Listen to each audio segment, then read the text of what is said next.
Good morning everyone. My name is Rahman, assistant teacher of Banardi High School under Jharkhand government. Today I am going to teach you one of the most important topics in English grammar, and it is also called backbone of English grammar, that is called tense. Already I have explained you regarding time and tense. I have explained you and I made you write down time and tense definition, and already I have finished present indefinite tense structure, application, usage and apt example. So today I am going to discuss about that is called present tense, and this is part third and part fourth. Already मैं part third में continuous भी कर चुका हूं और मैं part four आज discuss करने वाला हूं.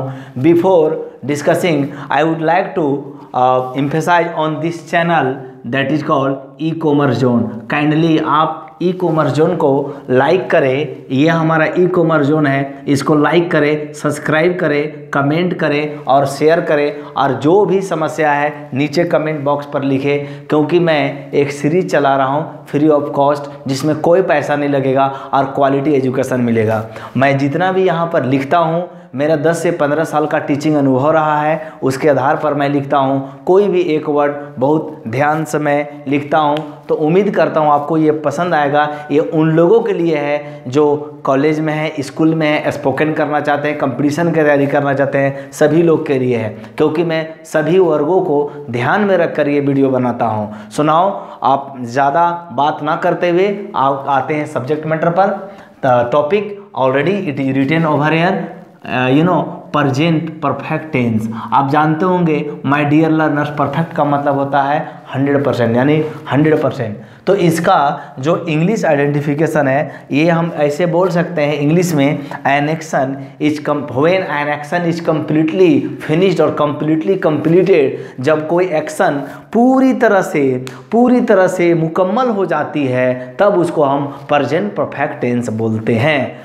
आप जो है इस टेंस का यूज कहाँ करते हैं? हमारे स्पोकन के दुनिया में या प्रैक्टिकल वर्ल्ड में जब पढ़ते हैं, पढ़ाते हैं, बातचीत करते हैं, कम्युनिकेशन करते हैं, कन्वर्सेशन करते हैं, everywhere it is being used throughout the world. हर जगह होती है. इसलिए my dear students, present perfect tense भी, दिस इज पार्ट 4, ये भी इंपॉर्टेंट है. अगर आप हिंदी में इसको जानना चाहते हैं कि कैसे इसका पहचान होता है, तो मैंने यहाँ लिखा है कि जिस हिंदी क्रिया, मैं बार बार बोलता हूँ हिंदी क्रिया, जिस हिंदी क्रिया का अंत में चुका है, चुके हैं, चुकी हूँ, या चुके हो, या आ है, ई है. जैसे मैं आपको एग्जांपल दे रहा हूँ, आपने भोजन कर लिया है, वह जा चुकी है, मैं खा लिया हूँ, देखिए लिया हूँ, वो खा ली है, आप लोग आ गए हैं, ये है. इस तरह से भी बहुत सारा आपको हिंदी में भी मिलेगा.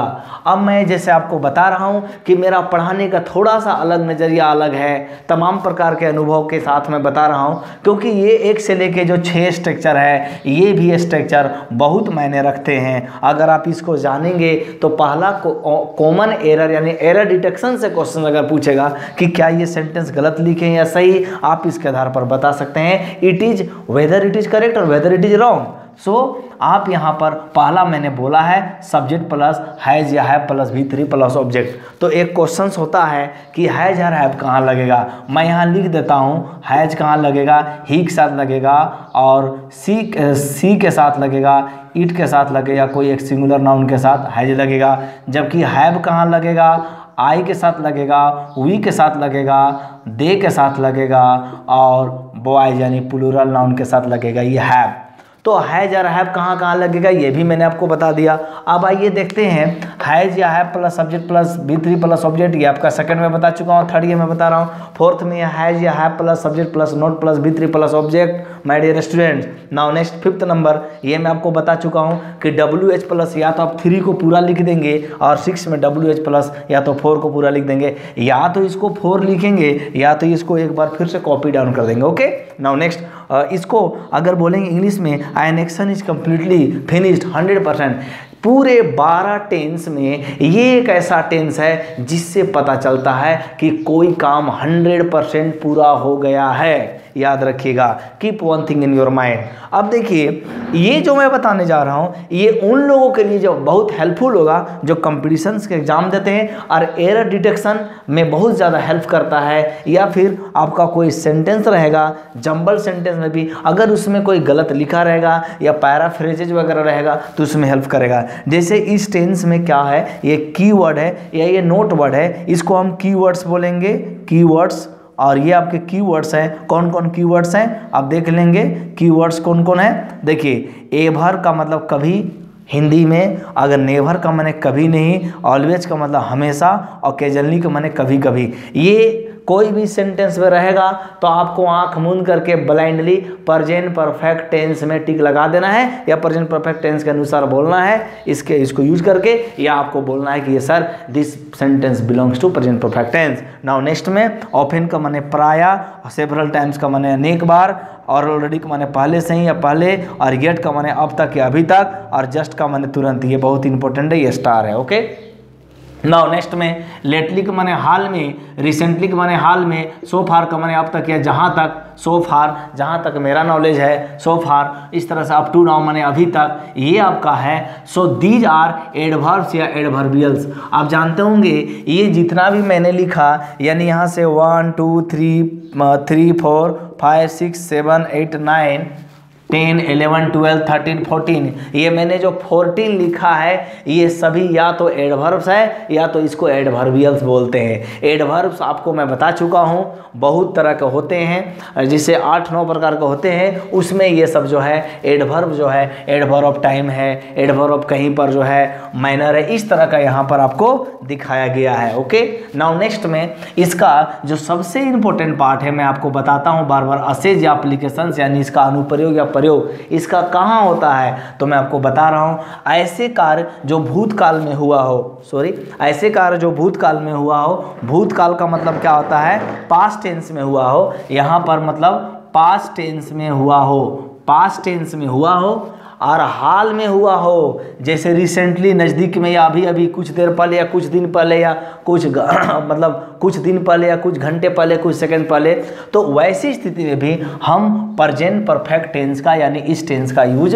करते हैं। अब देखेंगे जैसे मैंने यहाँ एग्जाम्पल लिखा है, she had washed her room, मतलब अगर आप कहीं जाते हैं और आप जब इंटर रूम में करते हैं तो आपके घर में देख रहे हैं कि बहुत अच्छा से कोई रूम साफ कर दिया है, तो आप बोलेंगे माय फादर या my made has washed my room, बहुत अच्छा से साफ कर दिए हैं। इसका मतलब क्या हुआ कि वह काम जो है कुछ देर पहले हुआ है।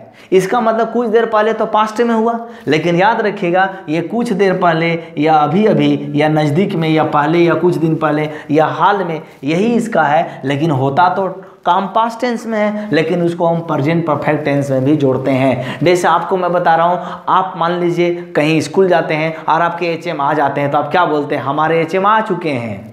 ध्यान दीजिएगा, यानी उनका काम पास्ट टेंस में हुआ। कहने का मतलब ये हुआ कि वो काम कर चुके हैं और वो आ चुके हैं, यानी थोड़ा देर पहले आए हैं, तो उसको भी हम प्रेजेंट परफेक्ट टेंस में यूज करेंगे। नाउ सेकेंड मैंने लिखा है, Mohan and Sohan have lost their pens. ये भी क्या है, ये भी मैं जो एग्जांपल दिया हूँ इसका मतलब अभी अभी तुरंत खोए हैं। और ये आपका I have done my work, ये भी मैंने काम कर दिया, अभी तुरंत किया है। ये लगता है कि प्रेजेंट परफेक्ट में है, लेकिन ध्यान से देखिएगा तो पता चला है जो भूतकाल में हुआ हो, लेकिन याद रखिएगा हाल में या नज़दीक में या अभी अभी कुछ देर, ये कीवर्ड है, तुरंत हुआ हो। नेक्स्ट में इसका ज़्यादा इसका एप्लीकेशंस या यूजेज नहीं है, लेकिन ये जो कीवर्ड मैं बताया और ये जो स्ट्रक्चर ये बहुत इंपॉर्टेंट है।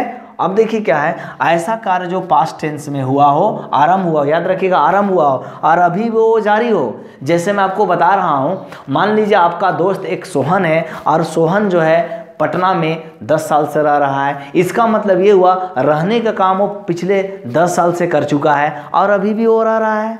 तो इसका मतलब ये हुआ कि मैं वैसी स्थिति में फोर और सिंस का भी प्रयोग करूंगा, बहुत इंपॉर्टेंट है, फोर और सिंस का भी प्रयोग करूंगा और मैं प्रेजेंट परफेक्ट टेंस का यूज करूंगा, नॉट कंटिन्यूअस। लेकिन इसमें क्या है, जैसे एग्जांपल में मैं बता रहा हूं, you have lived in this house since 2004। आप जानते होंगे सिंस और फोर का कहाँ प्रयोग होता है, मैं आपको थोड़ा सा बता देता हूँ। सिंस का मतलब होता है निश्चित टाइम, मतलब पॉइंट ऑफ टाइम, और फोर का मतलब होता है पीरियड ऑफ टाइम, जैसे 2 घंटा, 4 घंटा, 5 घंटा, 10 दिन, 20 दिन, 10 साल, 20 साल। सिंस कहाँ पर होगा, जैसे 1990, 1970, मॉर्निंग से, सुबह से, आफ्टरनून से, जनवरी से, फरवरी से, इस तरह से मंडे, ट्यूसडे, इस तरह सिंस होता है। तो यहाँ पर सिंस 2004 है, तो आपको मान के चलना है कि यहाँ पर ये कहता है, होना तो ये चाहिए था, इसका मैं दूसरा ट्रांसलेशन बताऊंगा, लेकिन और आगे सेंटेंस देख लेंगे। वी हैव नोन, याद रखिएगा, नोन और लिव्ड, ये दो इंपॉर्टेंट वर्ड है, नोन और lived each other for 7 years. हम लोग 7 सालों से एक दूसरे को जानते हैं। नाउ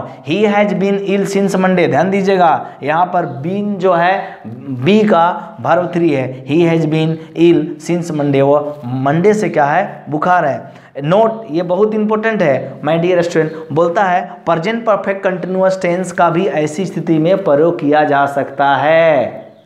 हेलो, ध्यान से सुनेंगे, प्रेजेंट परफेक्ट टेंस का भी प्रयोग, प्रेजेंट परफेक्ट कंटिन्यूअस टेंस का भी प्रयोग ऐसी स्थिति में किया जा सकता है। लेकिन क्यों नहीं होता है, क्योंकि कुछ ऐसे वर्ब्स होते हैं जिसका हम मतलब इसमें कंटिन्यूअस में नहीं करते हैं, तब हम प्रेजेंट परफेक्ट टेंस में यूज करते हैं। आपको उदाहरण से मैं समझा रहा हूं, जैसे लीव यहाँ पर है, लीव का जनरली हम प्रेजेंट कंटिन्यूअस टेंस में यूज नहीं करते हैं, इसलिए आप मान लीजिए स्टडी हो गया, एक मान लीजिए स्टडी हो गया, ठीक है, स्टडी हो गया, तो इस तरह से भी हम इसका यूज नहीं करते हैं। तो याद रखिएगा, हम इसको जो है ऐसे भी कह सकते हैं, you have been living in this house since 2004। यहाँ पर याद रखिएगा, यू हैव, उसके बाद बीन आप लिविंग भी कर सकते हैं, okay, you have been living भी कर सकते हैं, this house since, in this house since 2004। लेकिन हम इसका यूज नहीं करते हैं, क्योंकि जो मैंने आपको बताया कि कुछ कुछ वर्ब का जिससे नो हो गया, तो मैं आपको प्रेजेंट इंडेफिनिट कंटिन्यूअस में बताया था, नो एक ऐसा वर्ब है जिसका हम फील करते हैं या हमारे इमोशंस में होता है, तो हम इसका आईएनजी नहीं देते हैं। आई एम नोइंग यू कभी नहीं बोलेंगे, आई नो यू बोलेंगे, ओके। तो मैं बता रहा था कि आई नो यू होता है, आई एम नोइंग यू नहीं होता है। जनरली क्या होता है ना, कुछ लोग बोलते हैं नहीं मैं प्रेजेंट कंटिन्यूअस में बोल रहा हूँ सर, होगा आई एम लविंग यू भी होगा, आई एम नोइंग यू भी होगा, आई एम वांटिंग यू भी होगा, आई एम अंडरस्टैंडिंग यू भी होगा, नहीं, never say like this, okay. Now next sorry, next में आपको मैं बता रहा था, जब ये जनरली क्या होता है, जब हम इसको बोलेंगे, ऐसा टेंस को हम बोलेंगे इसमें जिसमें क्या होता है, जिसका वर्ब यानी अगर देखा जाए तो वर्ब 4 यानी आईएनजी नहीं होता है, सॉरी, ऐसी स्थिति में हम क्या करते हैं, प्रेजेंट परफेक्ट टेंस का यूज करते हैं, प्रेजेंट परफेक्ट कंटिन्यूअस टेंस का नहीं करते हैं। लेकिन मैं आपको बता रहा हूं कि मैं आपको इस तरह से भी बना सकता हूं present perfect continuous tense use करके। जैसे यहां पर मैं एक उदाहरण लिया हूं, इसको भी मैं ऐसे लिख सकता हूं, यहाँ पर है एक मैं उदाहरण ले रहा हूँ कि जैसे यू हैव बीन लिविंग, क्या है, इन दिस हाउस आपका since 2004।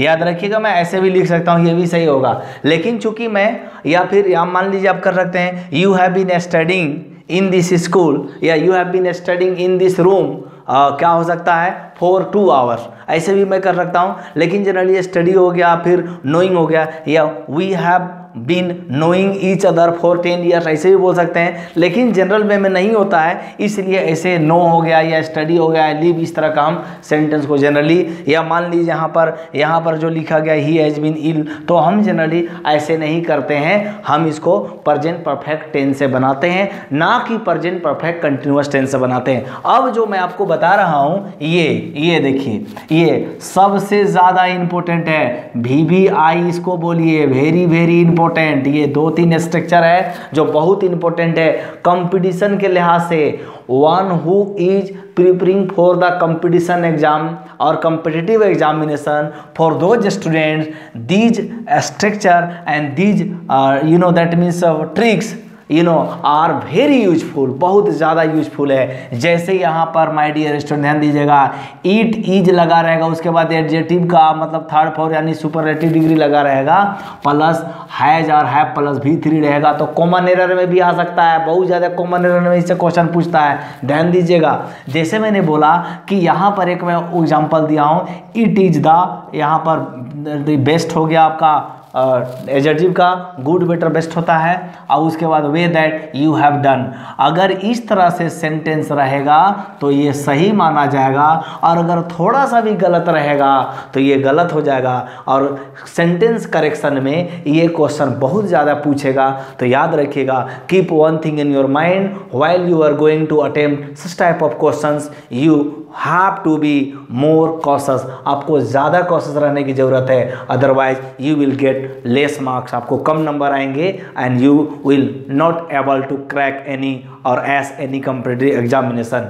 So my dear students, it is the best way that you have done. अगर इस तरह का रहेगा, इट इज के साथ द बेस्ट रहेगा, और उसके बाद ये वाला स्ट्रक्चर याद रखिए, यहाँ से यहाँ तक बहुत ही इंपॉर्टेंट है। उसके बाद ये है वे दैट, उसके बाद यहाँ पर रहेगा हैज या हैव रहेगा, तो याद रखिएगा V3 हमेशा लगेगा यहाँ। अगर V2 दिया है, V4 दिया है तो गलत हो जाएगा। नेक्स्ट स्ट्रक्चर क्या है, ये तो स्ट्रक्चर ए हो गया। स्ट्रक्चर बी, दिस इज भी रहेगा, ये तो इट इज का था, दिस इज रहेगा। उसके बाद एडजेक्टिव का V3, आप जानते होंगे पहला फॉर्म को पॉजिटिव डिग्री बोलते हैं, पहला फॉर्म हमको PD बोलते हैं पॉजिटिव डिग्री, दूसरा को हम कंपैरेटिव डिग्री बोलते हैं, और थर्ड में होता है सुपरलेटिव डिग्री। जैसे यहाँ पर गुड हो गया तो यहाँ बेटर हो जाएगा, और यहाँ बेस्ट हो जाएगा। तो ये वाला हम रूप को V3 मतलब इसको ADG3 बोल रहे हैं, ये आपका है। तो आपका एडजेक्टिव 3 ये मैं आपको बता रहा हूँ। तो ये उसके बाद दिस इज प्लस एडजेक्टिव का वर्ब 3 मैंने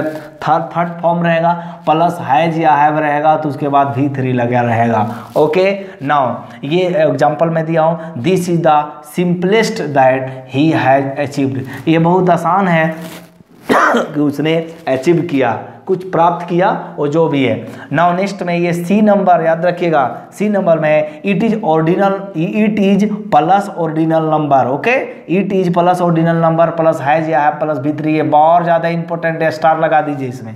इस तरह का रहेगा तो बहुत ज़्यादा है। देखिए कैसे ऑर्डिनल नंबर और cardinal number, my dear student आपको मैं बता देता हूँ। ऑर्डिनल को हम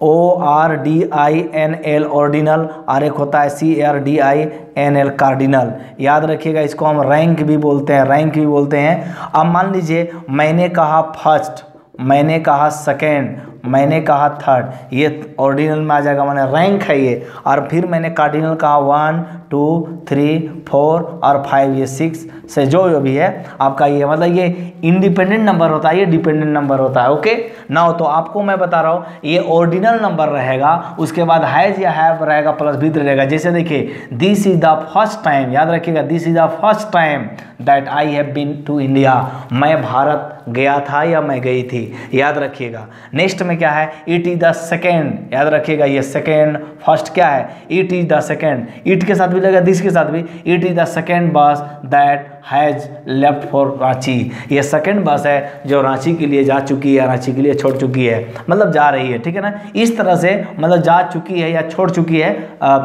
अपना डेस्टिनेशन। तो मैंने आपको जो ABC बताया और जो मैंने आज बताया कि कैसे इसको पहचान करते हैं, प्रेजेंट परफेक्ट टेंस में इसका मैं कीवर्ड बताया, ये मैं जो एक नंबर बताया कि ऐसा एक्शन जो कुछ देर पहले हुआ हो उसके लिए हुआ। मैंने ये भी बताया कि प्रेजेंट परफेक्ट कंटिन्यूअस टेंस भी यूज कर सकते हैं और प्रेजेंट परफेक्ट भी यूज कर सकते हैं, लेकिन वैसे वर्ब जिनका कंटिन्यूअस नहीं बनता है, जैसे स्टडिंग नहीं बनता है, नोइंग नहीं बनता है, तो वैसे वांटिंग नहीं होगा, तो ऐसी स्थिति में हम प्रेजेंट परफेक्ट टेंस का यूज करते हैं। और मैंने ये भी बताया इस तरह का इट इज प्लस एडजेक्टिव या दिस इज प्लस एडजेक्टिव या it is plus ordinal number रहेगा, तो ऐसी स्थिति में हम उसके बाद हैज या हैव रहेगा। अगर ये रहेगा, आपके एग्जाम में पूछेगा ये रहेगा तो बताइए कौन टेंस में है, तो आप आंख मूंद करके बोल दीजिएगा ये प्रेजेंट परफेक्ट टेंस है।